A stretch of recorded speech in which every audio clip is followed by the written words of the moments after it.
This is 6:30. I'm Dan Ozesmere, Chair of the Board of Estimate and Taxation. I would like to call to order our meeting. This is a regular BT meeting on Tuesday, February 22nd at 6:30 p.m. In addition to the BT that is here in Town Hall with the public, actually, which is our first meeting in a while that the public was able to come. It's also on GCTV 24 and 79 and YouTube. So thank you. Okay. I'd like to do the Pledge of Allegiance. I pledge allegiance to the flag of the United States of America and to the republic for which it stands, one nation, under God, indivisible, with liberty and justice for all. Thank you. Before we get started with our regular agenda tonight, I just wanted to highlight the fact that a past BET member and past chair of the BET, Alice Packmealy, passed away recently at the age of 87. I would like two members who have offered to make some comments, Leslie Tarkington and Karen Fasliotis, to make a few comments, and then we'll have a moment of silence. Thank you. Who do you want? So, good evening.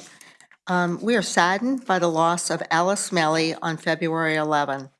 Alice was elected to the Greenwich Board of Estimate and Taxation from 1992 to 2001. She served as BET clerk for 6 years, followed by BET chair for 4 years. Alice was the first woman to chair the BET. Under her leadership, Alice instituted adherence to sound financial practices, long-term capital planning, and transparency. Alice brought the BET into the modern era. She was a change agent and mentored the next 3 chairmen, Mr. Tessie, Mr. Walco, and Mr. Mason, who followed. She was a strong, forthright, and honest woman. Alice challenged the status quo and won.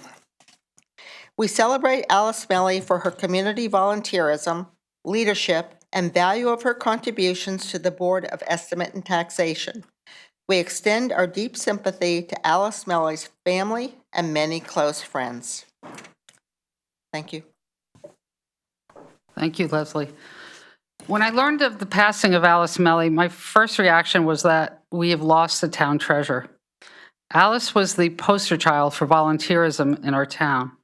Whether on the Junior League, where she rose to president at the ripe old age of 39, the RTM, the Bruce Museum, inland wetlands and watercourses, one word, Greenwich Library, Greenwich Hospital, or even this board, which she chaired for 4 years from 1998 to 2001, Alice dedicated countless hours to the town she called home. On a personal note, I first met Alice walking my 2 dogs in Bruce Park. Alice would walk from her home, which I believe was in Coscob, to Bruce Park almost daily. So we saw each other almost every day for months. When I first introduced myself to her, I knew, of course, who she was, but to my amazement, she also knew who I was. Seems she followed my career on the RTM. I treasured my conversations with her, whether it was building changes in town or the ever-increasing town and BOE budgets. We did have some lively talks while walking. And it was Alice who encouraged me to run for the BET, saying the town needed more budget hawks on the BET. The town has lost a deeply principled, strong leader. May her memory be eternal. Leslie and Karen, thank you very much. And now if we can just have a moment of silence.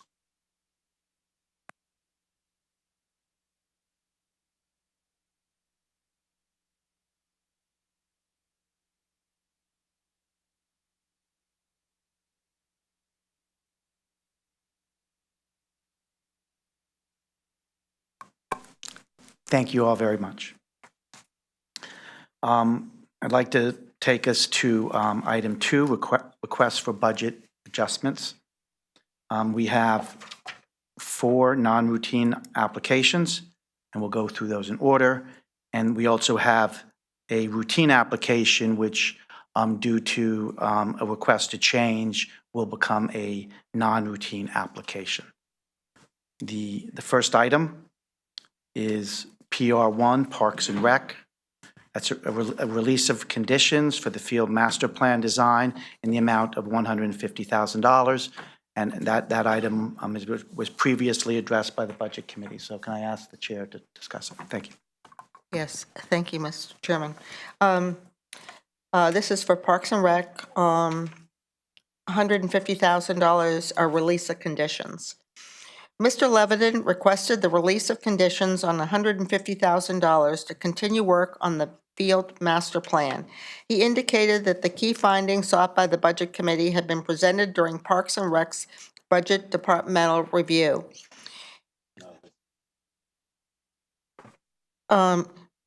Review hearing and describe the cost breakout of water table testing, soil sample testing, and research for placement of drainage if necessary.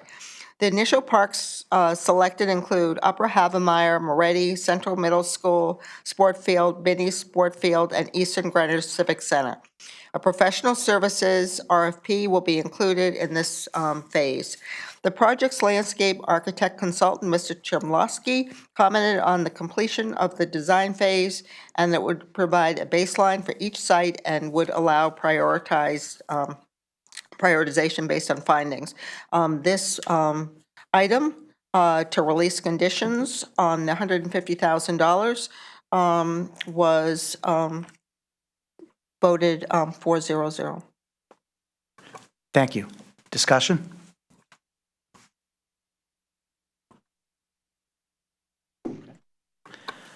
Thank you very much. Can we approve this with a voice vote? Is there any objections? Okay. So noted. You mean unanimous consent? Oh, I'm sorry, unanimous Yeah. consent. I apologize. Yeah. Thank you. Second this. I'll second the motion if that's. Yes. Dan, Thank are you. you making the motion? I'm making the motion. Leslie, you're seconding? You're seconding. Thank you Okay, all that's- very much. Okay, our next item is PS1, Parking Services. This is a release of conditions for the Parking Services budget in the amount of $1 million. This has been previously addressed by the Budget Committee, so can I ask the Chair to discuss it? Thank you. Yes. So Parking Services, Mr. Geiger, our Budget Director, restated the department's year-to-date financial statement after adjusting Parking Service budget accounts initially presented during its budget departmental review hearings. A lapsed capital budget item was also reestablished. The release of conditions for $1 million for the Parking Services budget was voted 4-0-0. Thank you. Discussion?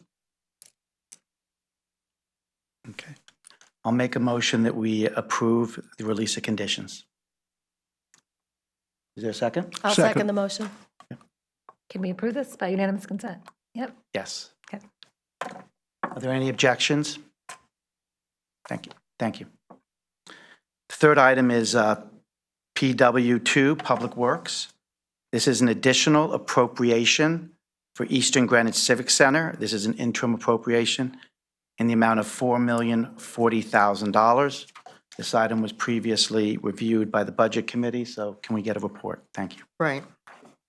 So Mr. Manelli explained that 12 vendors had responded to the RFB for the rebuilding of the Eastern Greenwich Civic Center, but even accepting the lowest bidder meant a shortfall of $4,040,000 when a contingency was added. After including everything requested, the professional construction services estimated concurred that the timing of the bidding was responsible for the higher costs beyond Public Works and the architect's estimates. And so the committee voted 3-0-1, and with member Ms. Aurora abstaining, and recommended the application to the full BET as a non-routine application, and that motion carried. Thank you. Any discussion? I think I'm just going to add a comment. So I abstained from this, and this is just for the benefit of those that were not at the Budget Committee meeting. I abstained from this vote really just to point out two specific things. One, that there was just the timing of when we went out to bid for this particular project was unfortunately due to COVID. There were a lot of supply demand constraints that we saw in Q3, Q4, and I felt that if there was an opportunity to think about ways that we could potentially go out to rebid for this project at a later date, or think about a creative solution around it. So that was one concern. And the second concern was around, I think, I don't have the number in front of me, I think it was 2.6 million, which was the increase in one of the subcomponents. And there was a discussion around if we didn't have our actual estimator provide a bid for that portion of the contract. So the thought is if Mr. Manelli could go back to our estimator to get a sense of where that number is. So I just wanted to provide that color as to why I abstained on that vote. All that being said, I think in the big picture, this is a project that really needs to move forward. And I think, again, due to COVID, some of the constraints that existed, I think, we can all have opinions on where it's going to be, but I think in the spirit of wanting this project to move forward, I think it's, I'm going to be supporting this tonight for that reason. Karen? Yes, this is going to be Al Manelli's last BET meeting, I believe, before he enters the retirement mode. So I just wanted to thank him as a member of the Eastern Greenwich Civic Center Committee, I just wanted to thank him for ushering this project through to where it is today. I know that we had countless meetings, and he was always a consummate professional, shepherding us through the process, shepherding it through the land use agencies, being available to answer questions to this board and to other boards in town. And I personally will be missing him terribly on future projects, just because of his professionalism and his absolute knowledge of the town. So I just wanted to thank him for that, and let's get this project started, and we should name a room for him when it's finished. Leslie? Yeah, I just wanted to acknowledge, clearly, nobody really wanted to see these results from the bid. We all wanted the project to come in on budget. But I think the conversation at the Budget Committee, and it looks like it's happening at this full BET as well, is recognizing the difficulties we have with our bid process, the inflexible approach that we need to take. This is a fixed price bid, so even though there are some elements maybe we would like to change timing of, we don't have that option. It's a project that is long overdue. It's one of those buildings which I think we as a town are not proud of the existing building. It needs to be replaced, and there's a lot of commitment and support for replacing it. The results of the bid didn't come out the way we wanted, but we don't have very many options really in addressing that. If we delay the bid and go out with the same scope, you don't typically end up with any pricing that's lower than what you've already received. To change the scope of the project would really take the project back almost to its beginning stages, and I don't think we're supportive of that. So I just wanted to add a little color. While there may not be a lot of discussion potentially at this board over the difficult decision we have to make, there are reasons that this appears to be the only way forward. Thank you. Thank you. Steve? I just want to add one further note about the timeliness of this.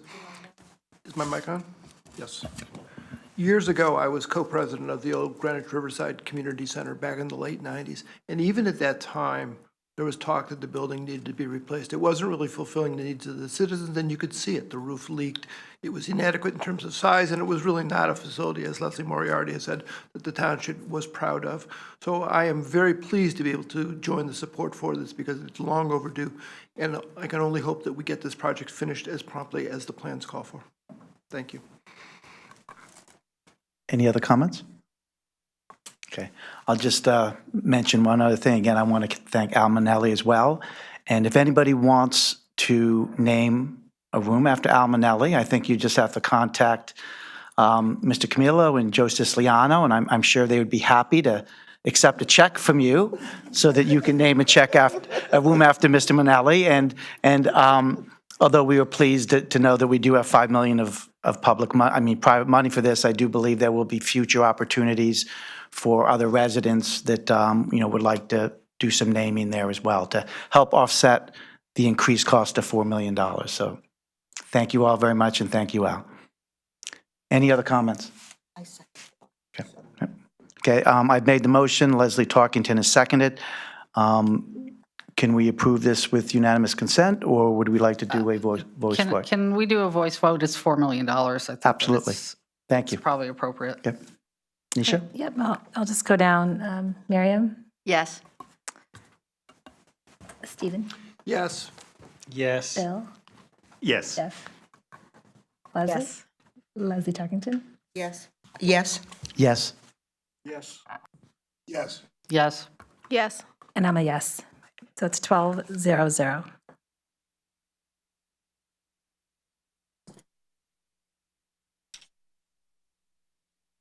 Okay, our next item is FI2. This is a bonding resolution authorizing $4,040,000 in borrowings to finance Eastern Greenwich Civic Center. This item is obviously paired with the previous one. So, as our chair has just mentioned, this is the bonding resolution to accompany the Eastern Greenwich Civic Center application. It mirrors the bonding that we're doing for the larger $18 million plus project. So this bonding resolution for $4,040,000 is to finance the additional appropriation for the Eastern Greenwich Civic Center. And the Budget Committee voted 4-0-0 to approve this application. And again, I seconded this motion. Okay. Did you make a motion? I'm sorry.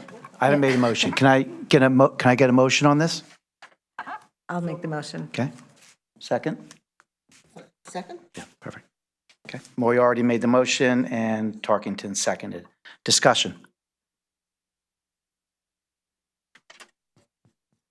Can I just ask a question? This is for, this bonding resolution is for this fiscal year, is that correct? Or are we wrapping it into next year?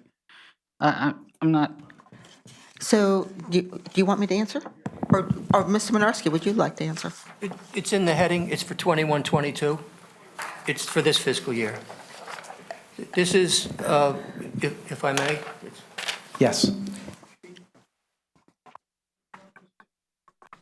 good evening, BET members.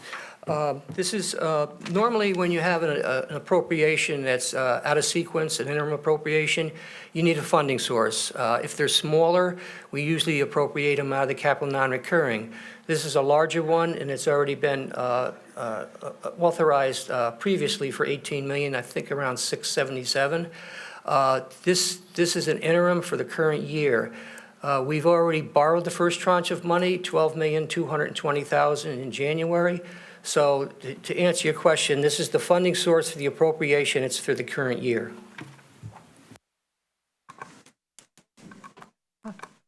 Comments, discussion?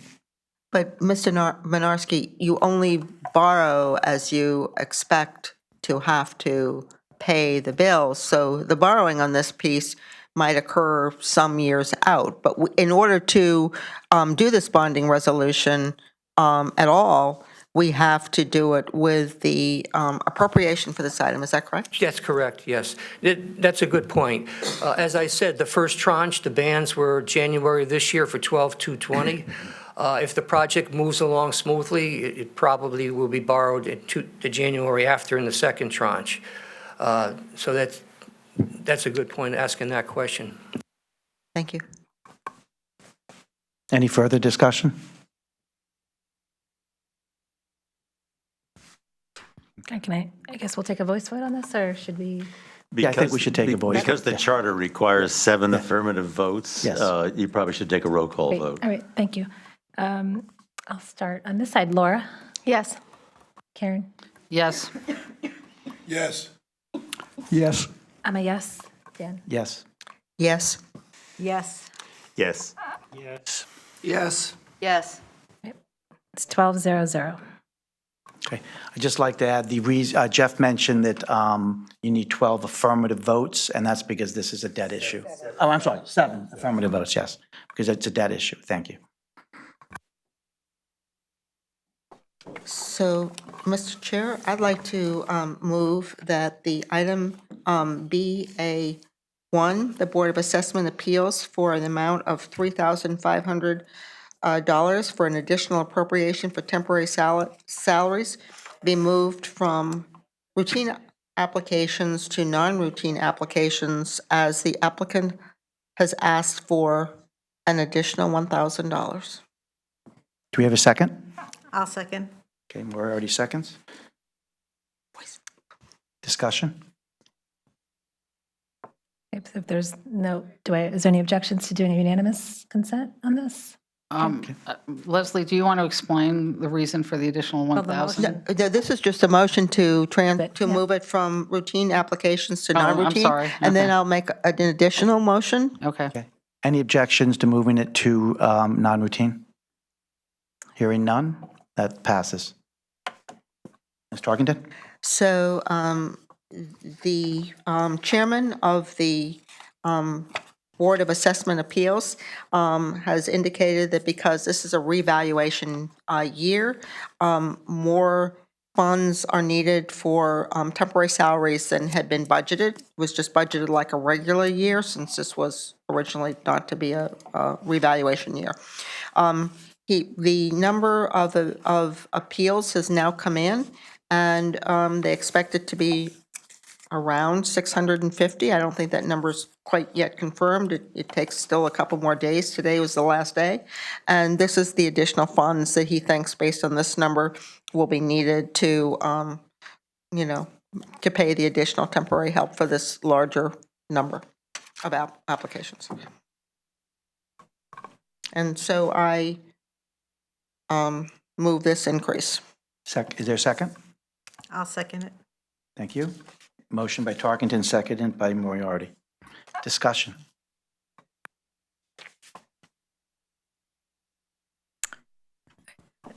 If I could just point out, I know that this board has the authority to act on the 4,500 request. Just to point out to the public, it does not require RTM approval because it's below $5,000.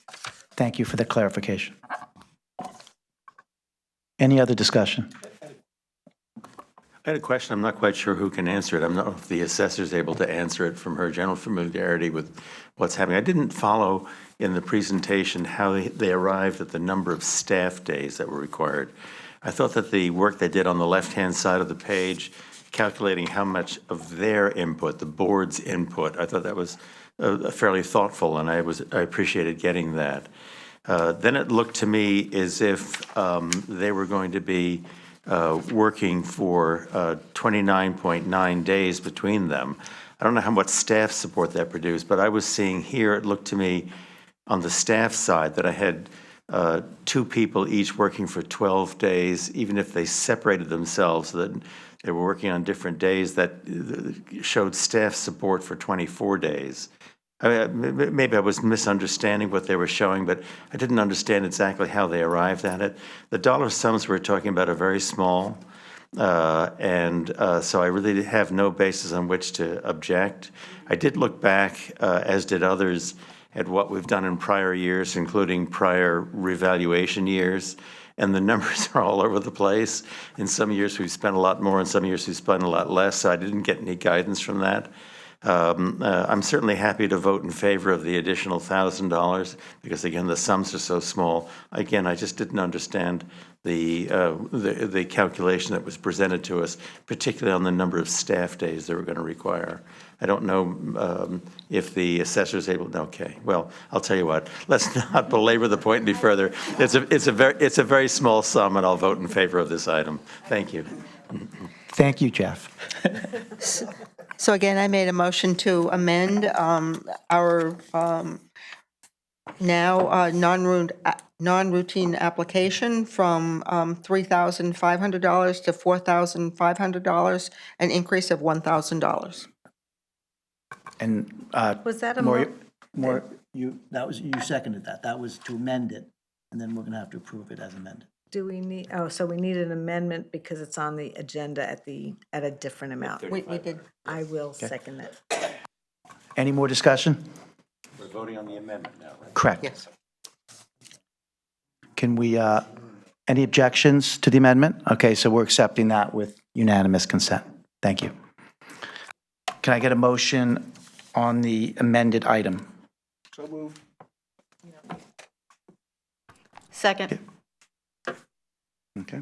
Any discussion? Okay.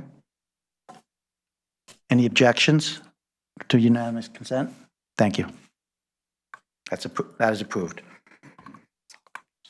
Okay, so that covers all the requests for budget adjustments. Now we go to the assessor's report, item 3. Thank you. Lauren Elliott, our assessor. Good evening, Mr. Chairman and fellow members of the BET. I'd like to present the assessor's report for February 2022. So as you know, we implemented the 2021 revaluation. I signed the grand list on January 28th. Notices were sent to all taxpayers who, regardless of whether we made a change on the informal hearings or not. We also sent out our required notices for the personal property as well. The Board of Assessment Appeals, as you know, today was their filing deadline. From our best estimate, I would imagine we will see about 650 to 675 tax appeals to the Board of Assessment Appeals. Based upon what we did in 2015, we had over 1,000. In 2005, we had over 1,000. In 2010, we had less. We had about 550 or so, partly because the town, at that point, your grand list went down. So I think this is probably in line with what we've done in the past. It's probably a bit better. The fact that we don't have 1,000 tax appeals coming from this revaluation is a very good sign. That being said, in addition, we started our senior applications for the property tax relief. We started receiving those applications on February 1st. They will be due on May 16th this year. And does anybody have any other questions for me this evening? Lauren, why aren't the senior tax relief applications online so that people can just go and print them off? Do you have to track them, or is there some reason why they're just available in your office? No, we have found that most of, we actually mail them out. We don't have them online. We mail them out to everybody who's required to. That's what the statute requires us to do. If we want us to put them online, we're happy to do that. Well, I'm just thinking for people that are new applicants that, you know. I would suggest, well, the problem is that they have to submit to us confidential information. They No, have to- I'm not saying to submit it online, but just Just to to get the print it out. application so that they can print it out so they don't have to come into the office. Well, like I Just a said, thought. yeah, we do send them out to everybody who who's been on the program. We also send out anybody who requests an application. The state form will be a little bit harder for us to put online because it's not going to, but I think we could probably copy it as a PDF. But I'll give it a shot. I'll give it a try.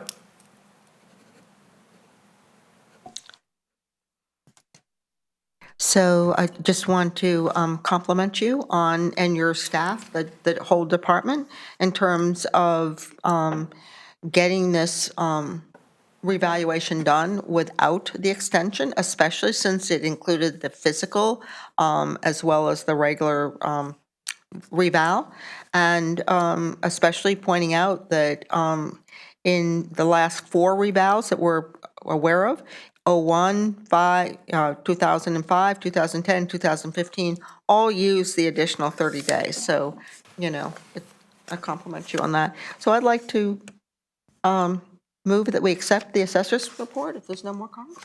Second? Yep. Jeff? Oh. Yes, Jeff, please.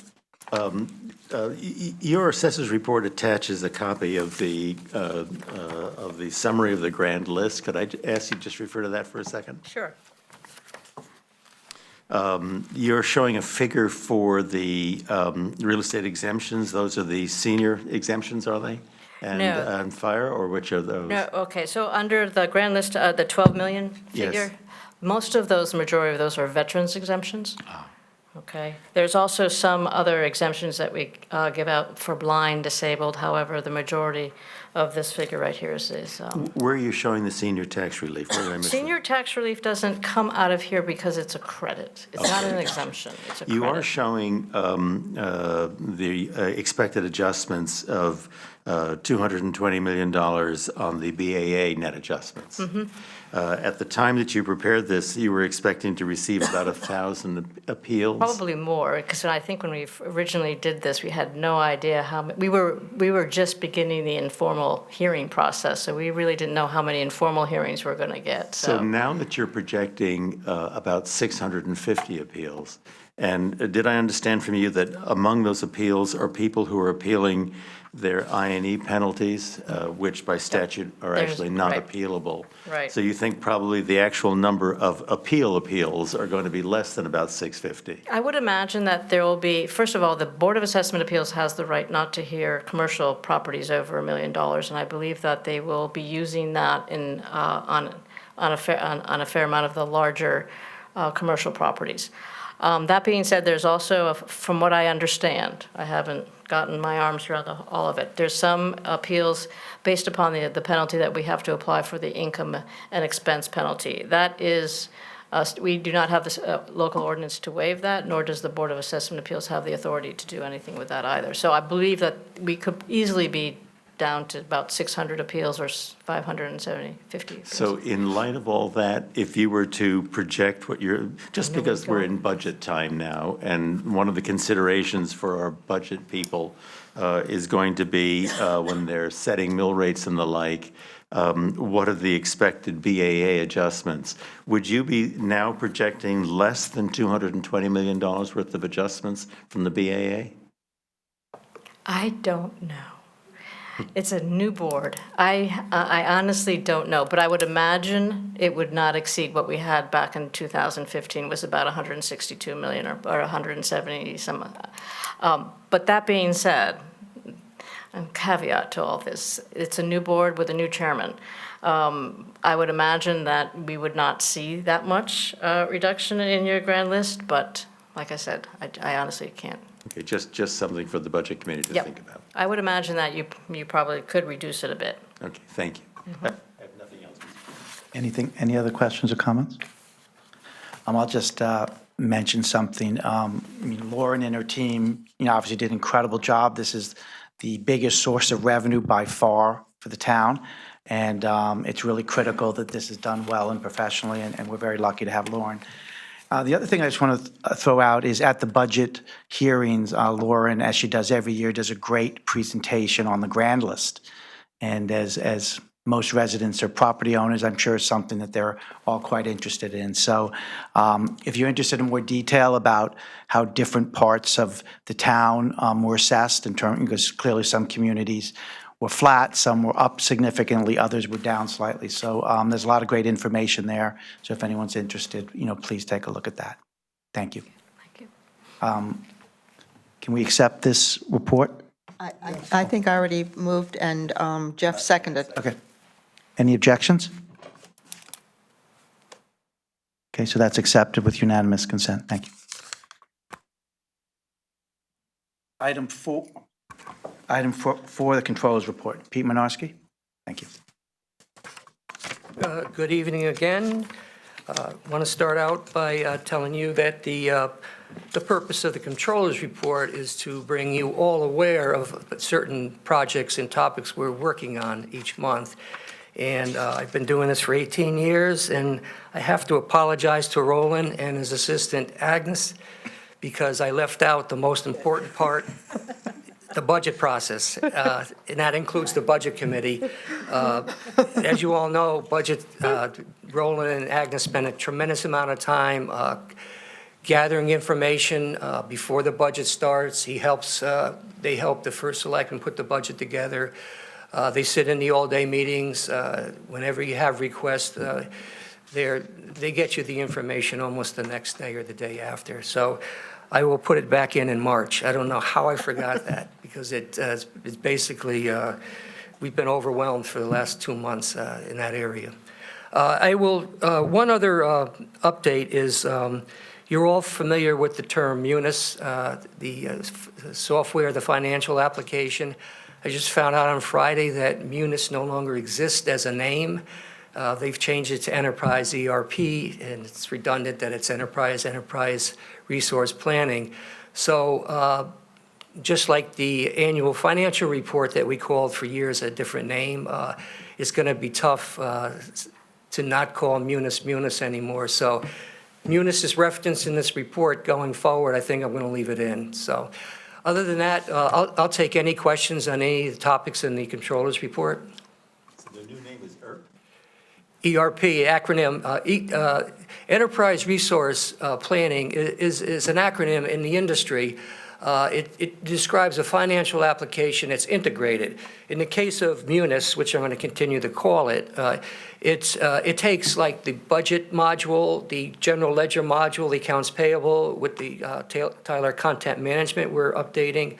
It puts in the cash receipts, the fixed asset. It integrates all of it into one financial application. It's an industry type of acronym, and Tyler Technologies adapted they changed a couple of their product names. Some of them we don't use. Laura? Thank you. Pete, I just wanted to ask about the timing of identifying the external auditor. I know there was an RFP. What are you thinking in terms of wrapping that up? I know it's a busy time of year, but when would you like to identify that person? Before I answer that, I want to describe for the process.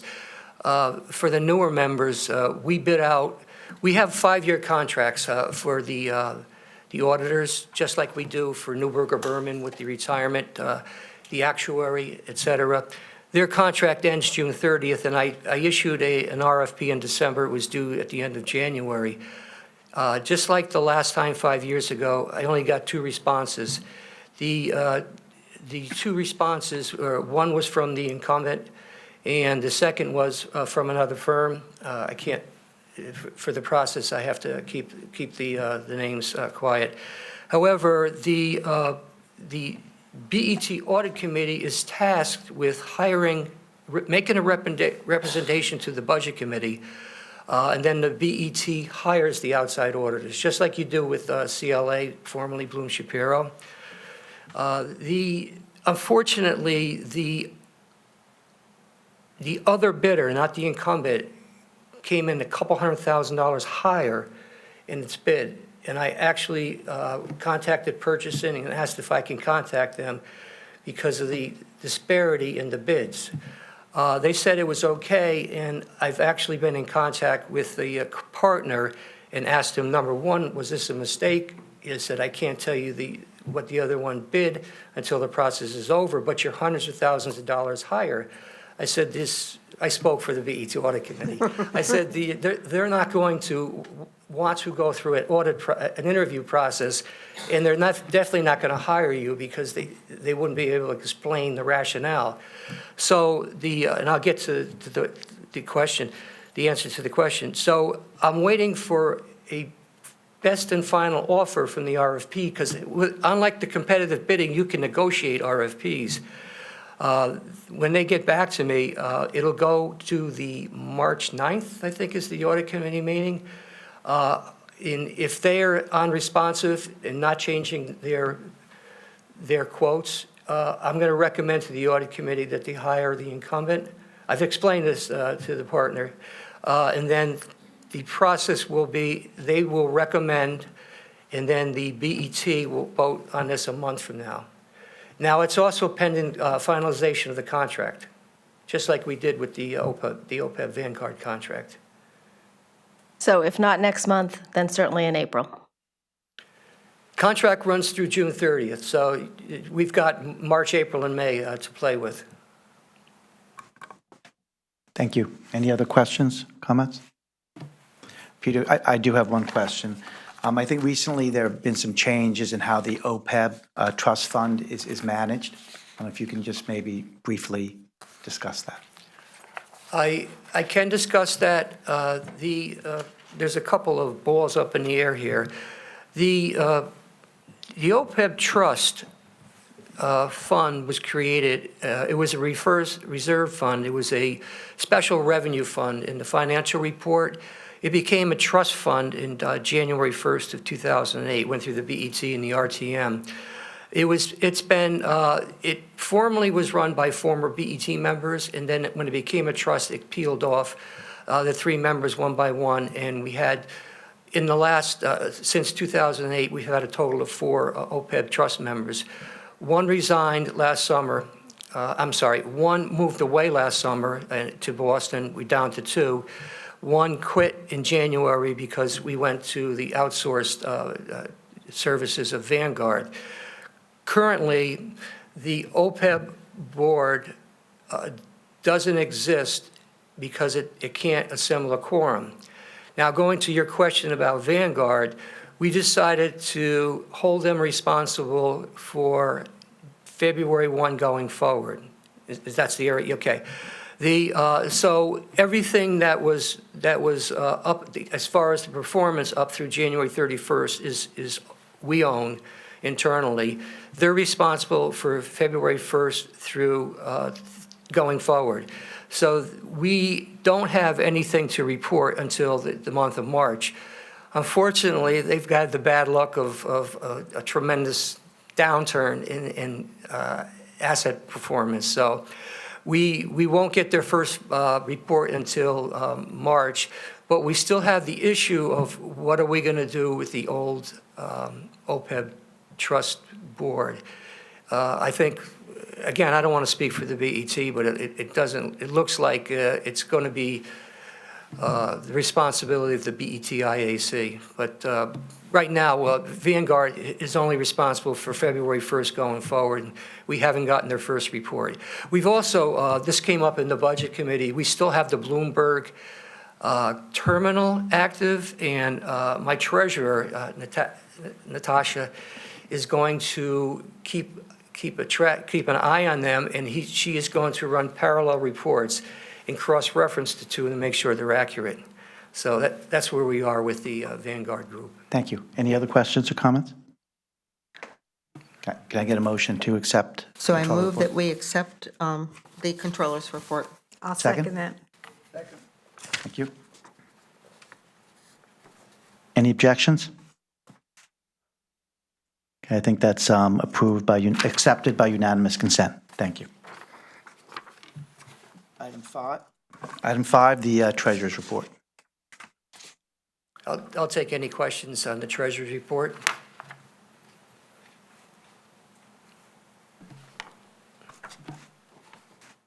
Okay, I see no questions or comments. Can I get a motion to accept? So I move that we accept the treasurer's report.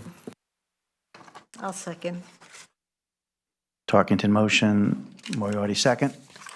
Any objections? Okay. Treasurer's report is accepted with unanimous consent. Thank you. Okay, today we don't have any reports from our standing committees or liaison reports or from the special project teams. No old business and new business. We have item 10, the acceptance of the 2020-21 annual report. Can I get a motion? So moved. Laura, motion. Mike, you want to take the second? Well, I was She had trying her to raised chime in hand. from the end here, yeah. I do have a comment, though. Not for this year, but perhaps for next year. Through you, Pete, maybe. I know Shira assembles all these from the departments. Really, we're just compiling and accepting and posting. We don't really have a role. But I think in the Human Services Department, with our external entities, it might be a good idea to put that chart that we, that shows the funding for all the individual agencies, that we might put that somewhere, if not in the budget book, perhaps in the annual report. Again, not for this year, just a suggestion to pass along for next year. Thank you, Laura. Yep. Okay. Any objections to accepting the annual report? Okay, that is accepted with unanimous consent. Thank you.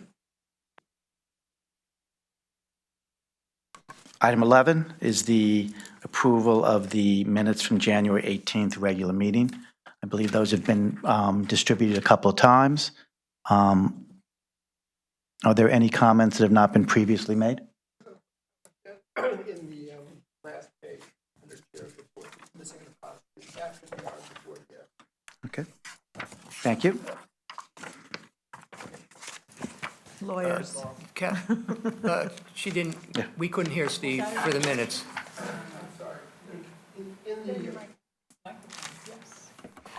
In the minutes as drafted, there's an apostrophe omitted under chair's report after the R and before the S.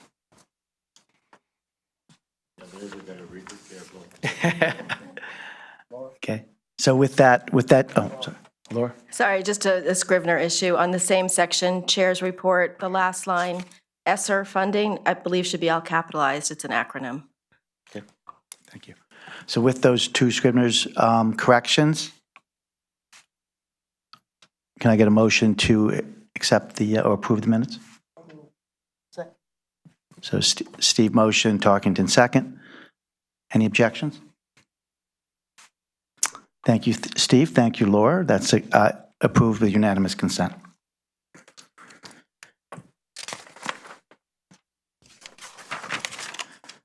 Okay. Our last item is the chair's report, and I'll be very brief. First, I want to just thank everybody involved in the budget process, the budget committee, all the department heads, and obviously the finance staff. This week we're going to have our last, or tomorrow, yes, tomorrow is going to be the last budget hearing. There's 7 of them. So again, I want to thank everyone for their incredible effort. And after that, we go to consolidation day, then decision day, and ultimately it then goes to BET, and the BET's decision day is March 31st. So that's really when the final budget will be approved. I also want to comment on one other thing. If you've been reading the papers, you know that there's been a lot of activity at Central Middle School. That was closed for a week due to some potential safety issues from an engineering report. Luckily, the school is open again.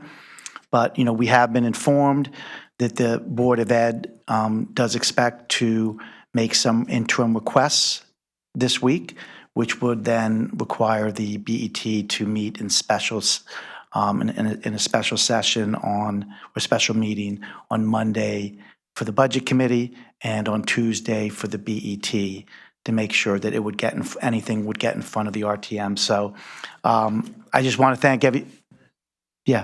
everyone ahead of time for making themselves available for the special meetings just to accommodate the needs of our residents. So that's it for my chair's report. Thank you. And can we get a motion to adjourn? So moved. Second. Second. Any objections? Thank you.